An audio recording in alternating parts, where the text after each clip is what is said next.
Hey everyone, Golden Ninja 3000 here again. Welcome back to a brand new episode of World Builder Wednesdays. I'm sorry I missed last week. I had a pretty busy weekend and there's a lot of fun stuff happening with Pitch Fest.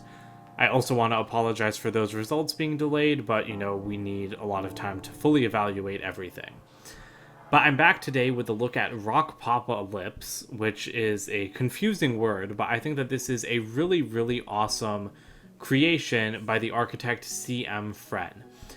Basically, this is a post-apocalyptic world where zombies have kind of like taken over this city, and yet this band has united to drive them off with peppy, upbeat pop music. And so I think that that's just a really clever hook, and this is one of the first worlds that was published on World Builder during beta testing. I've loved it for a while, so I'm really excited to take a deeper dive into it with you guys. Although this world has been on the site for quite a while, it doesn't have as many elements as some others, but the main reason I wanted to take a look at it is because, first of all, I love the photography on display here. I think that that's really great, but also I just think that that central hook of like post-apocalyptic zombies and pop music, I think that that's a really strong idea. I love the mix between light and dark on display there. And I have to say, this world does really remind me of the Lego Movie 2, because you've got these supposedly battle-hardened people, and then you've also got this kind of like bright and peppy backdrop. So, it is different, but I do think that it reminds me in a good way of, parts of the Lego Movie 2. So starting out with the characters, we've got 7 here, although one of them is kind of a group of characters because it's just all of the zombies. Like I said, great art. I really love several of these characters. I particularly like the designs for Jazz because I think that looks really creative. And then I also really like Millie. And the reason I really like Millie is because of that hairpiece, because I adore that hairpiece, especially that color combination. But these characters are really interesting. So Jazz and Jade are related. You have to learn music to survive in this world. That's kind of like the background, but people like Jazz have a little bit of stage fright. I really like those little additions, because if you click into the characters, you'll notice that they aren't super fleshed out. They're developed enough, but they aren't as laid out as some other worlds, which is fine. Not every world needs to have super detailed characters, and my computer's being really slow right now. But I think that this world strikes a really good balance of introducing you to the characters without overwhelming you with details about their lives. There's also a bit of an interesting rivalry developing, because the girls and Dustin and Brock, they like to do pop music. However, Brock has a cousin named Bradley who, as you can see from his getup, is very, punk rock looking. And so while the peppy, bright, happy music drives the zombies away, dark, depressing music is what attracts them. So he is trying to cause issues for them by attracting the zombies.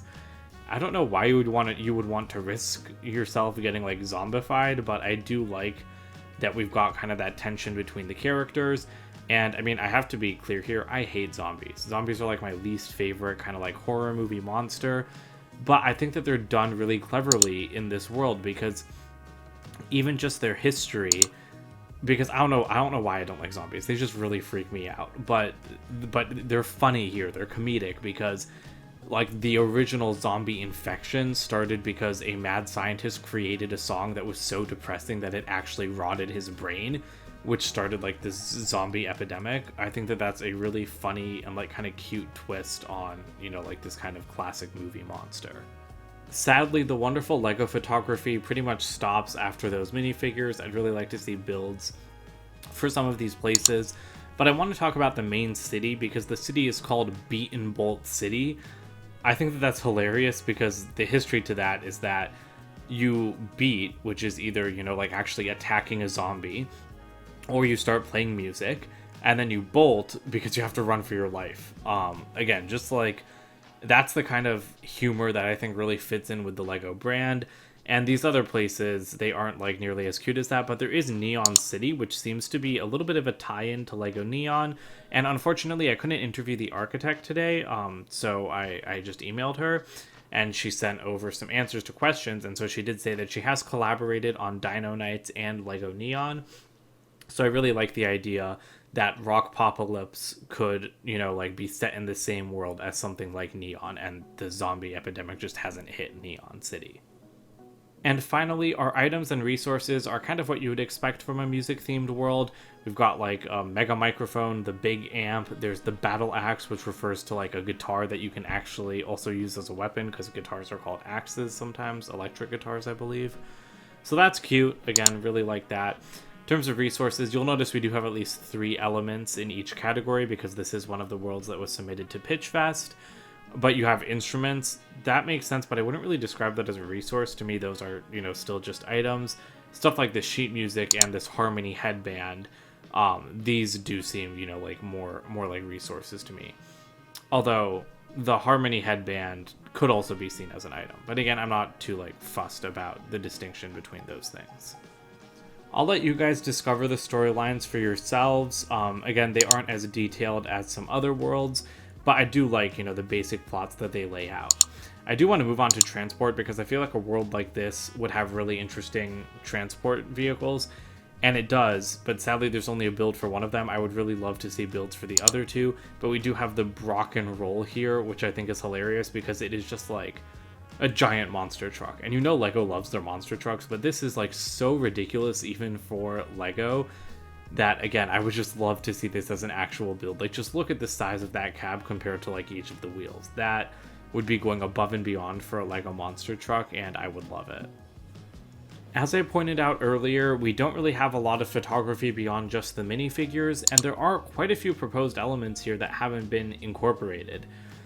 I would like to see some of these be incorporated, because I think that, they are pretty clever ideas. I love some of these character designs, for more musicians.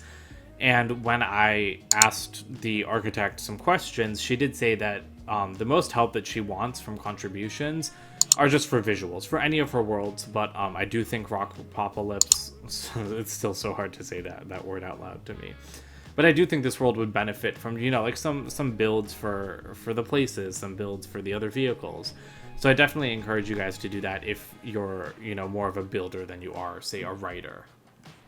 As for a little bit of information about the architect herself, she told me that she actually got into Lego because of her husband, Kevin Ulrich, and his stop-motion animation videos. Now, I believe that he is the creator of Brotherhood Workshop, which makes amazing Lego stop-motion videos. I've been watching them since I was a kid, and I know that he's active on the platform under a different username, because I believe that he is the creator of Dino Knights.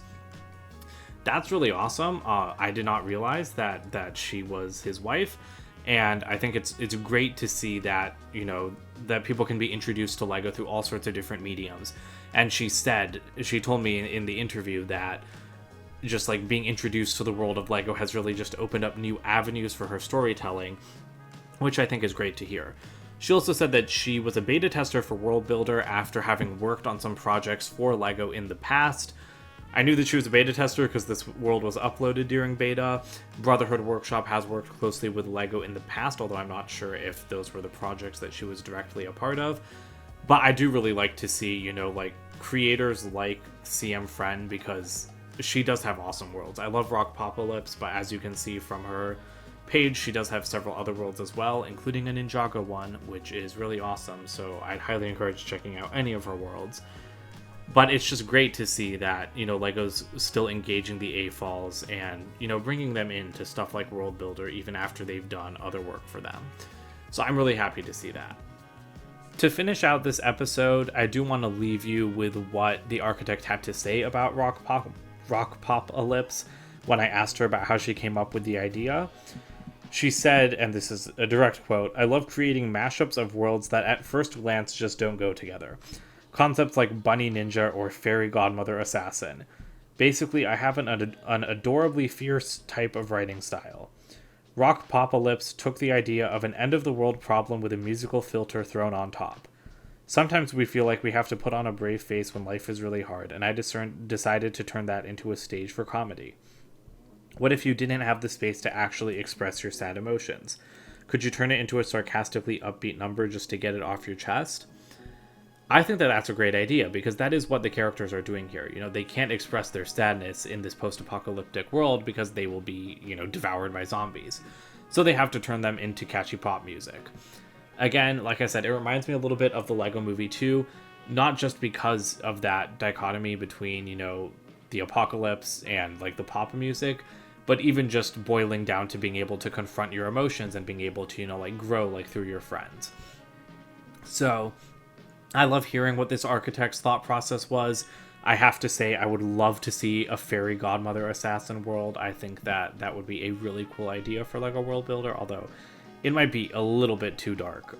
Maybe it can be a fairy godmother troublemaker.